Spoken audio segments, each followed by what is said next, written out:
وعليكم السلام ورحمة الله وبركاته.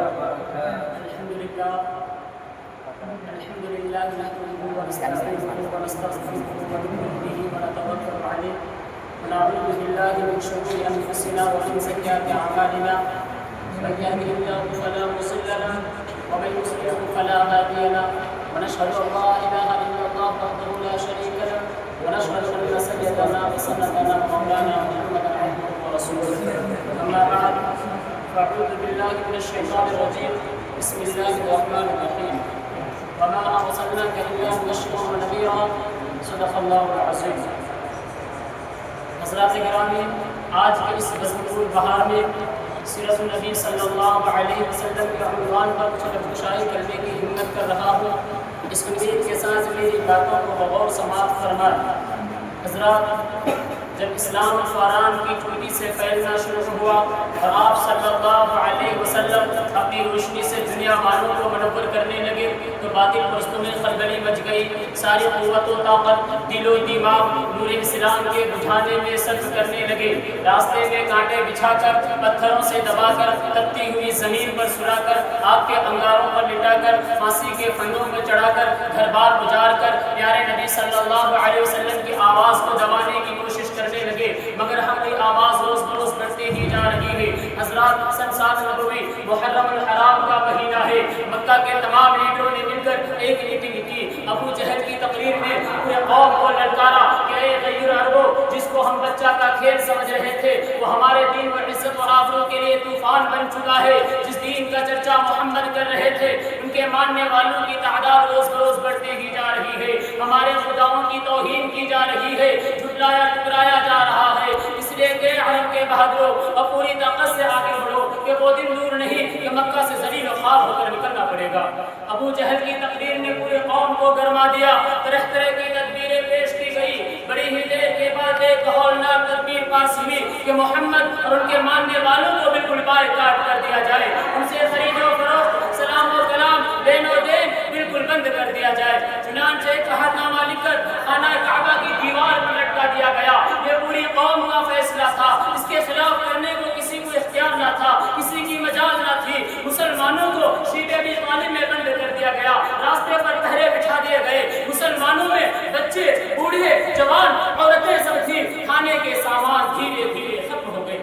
درخت کے کھالے کھا کھا کر، کانٹے چبا چبا کر دین کاٹنے لگے. صرف ایک دن کے لیے پابندی ایام حج میں ہٹا لی گئی کہ مسلمان گھاٹی سے باہر آ گئے، کپڑے پھٹ گئے، آنکھیں دھس گئے، قدم لڑکھڑا رہے تھے. حضرات، قربان جائیں مسلمانوں پر جس کی زبان پر کوئی شکایت نہیں تھی. مسلمانوں کی خستہ حالت دیکھ کر کفار قہقہ لگا رہے تھے اور کہہ رہے تھے کہ اے مسلمان، تو اپنے آبا و اجداد کا دین چھوڑ کر تم ہلاک و برباد کیوں ہو رہے ہو؟ تم اپنی محمد کا ساتھ چھوڑ دو، ہم تم پر سے ساری پابندیاں ہٹا لیں گے. مگر مسلمانوں نے جواب دیا کہ اے کفار سن لو، ہم حق پا چکے ہیں، دربار محمد میں اقرار محمد کر چکے ہیں، ہمیں انوار محمد نے محو کر دیا ہے. لہذا ہم طوفان سے ٹکرا سکتے ہیں، خون کا دریا بہا سکتے ہیں، آپ کے بستر پر سو سکتے ہیں، بھوک سے تڑپ تڑپ کر دم توڑ سکتے ہیں، مگر مصطفیٰ کی رسالت کا انکار نہیں کر سکتے. سبحان اللہ، ماشاء اللہ. آزمائش کے بعد پورے 3 سال مکمل ہونے والے ہیں. خوراکیں ختم ہو گئی، درخت کے چھالے اور پتوں کو بھی ختم کر ڈالے. جوان بھوک سے چکرانے لگے، پھول جت سے بچے ماں کی گودوں میں تڑپنے لگے. اس گھاٹی کا سب سے چھوٹا بچہ قیل اچانک آنکھیں کھول کر اپنی امی سے کہتا ہے ماں مجھے بچا لو، میں مر جاؤں گا. اور ماں کی ضبط کا بندھن ٹوٹ جاتا ہے. ماں بے تحاشا اپنے سر کو زمین پر پٹکنے لگتی ہے، سر پھٹ جاتا ہے. لوگ اسے سنبھالتے ہیں اور وہ یہ کہتی ہے کہ مجھے چھوڑ دو، میں اپنے لفظ ذکر سے پہلے مر جانا چاہتی ہوں. دنیا والوں، ذرا سوچو کیسی سنگین گھڑی تھی، کتنا بھیانک منظر تھا، مگر رسول کی باتوں سے منہ نہ موڑے.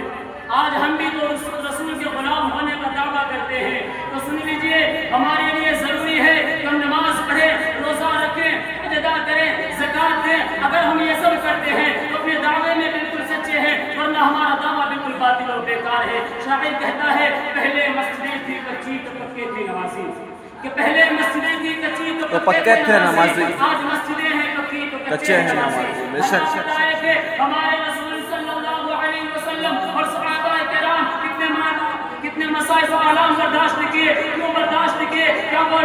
کمزور تھے، کیا وہ لوگ بے بس تھے؟ ایسا ہرگز نہیں، ایسا ہرگز نہیں۔ وہ تو عرش و فرش کے، لوح و قلم کے، شجر و حجر کے، ارض و سما کے، جن و بشر کے، حور و ملک کے، خشک و وتر کے ہادی رسول بن کر آئے تھے۔ رسول بن کر آتے اللہ نے قادر بنا دیا۔ بے شک سبحان اللہ۔ آپ صلی اللہ علیہ وسلم کے پاس اتنی قوت تھی، اتنی طاقت تھی، اگر آپ صلی اللہ علیہ وسلم صرف اشارہ کر دیتے تو پورے مکے والوں پر پتھر برس جاتا۔ بہرکیف عقیل اور ان کے والدہ کو دیکھ کر مکے میں تو حرام مچ گیا تھا۔ سرکار دو عالم صلی اللہ علیہ وسلم سجدے میں گرے ہوئے ہیں۔ آپ کے چاچا منہ طالب آتے اور کہتے ہیں بھتیجے اب برداشت کی طاقت نہیں، اب تلوار چلانے کی اجازت دو۔ آپ صلی اللہ علیہ وسلم نے ارشاد فرمایا انشاءاللہ آج ہم لوگ اس دین و دنیا کو سلامت لے کر اس گھاٹی سے باہر آ جائیں گے۔ دوستو بہت کچھ کرنے کے بعد یہ دین ہم تک پہنچا ہے۔ ہمارے نبی صلی اللہ علیہ وسلم نے نہ جانے کتنی قربانیوں کا سامنا کیے ہیں، تب جا کر کے ان امتوں کو یہ دین پہنچائے ہیں۔ میرے نبی صلی اللہ علیہ وسلم کی قربانیوں کو کوئی گنا نہیں سکتا۔ پہلا عنوان اللہ فرماتا ہے، پہلا عنوان مقام مصطفیٰ میرا اور میرے بزرگوں کا عقیدہ ہے۔ اللہ غفور الرحیم ہے، محمد رؤوف الرحیم ہے، اللہ قادر قدیر ہے، محمد سراج منیر ہے، اللہ لا غیب ہے، محمد بے عیب ہے، وہ ذوالجلال ہے، یہ آمینہ کا نام ہے، اس کی ربوبیت ہے، اس کی نبوت ہے، اس کی خدائی ہے، اس کی مصطفیٰ ہے، وہ خدا ہے، یہ محمد ہے، اس کی کو نبوت ملی ہے، یہ نبوت دینے والا ہے، یہ نبوت لینے والے ہیں، اس کی ربوبیت ہے، اس کی مصطفیٰ ہے۔ یہی تک بس نہیں، میں تو اتنا کہنا چاہتا ہوں کہ وہ ہے، یہ ہے، وہ یہ نہیں، یہ وہ نہیں، ہاں وہ راج والا ہے، محمد میں راج والا۔ سبحان اللہ۔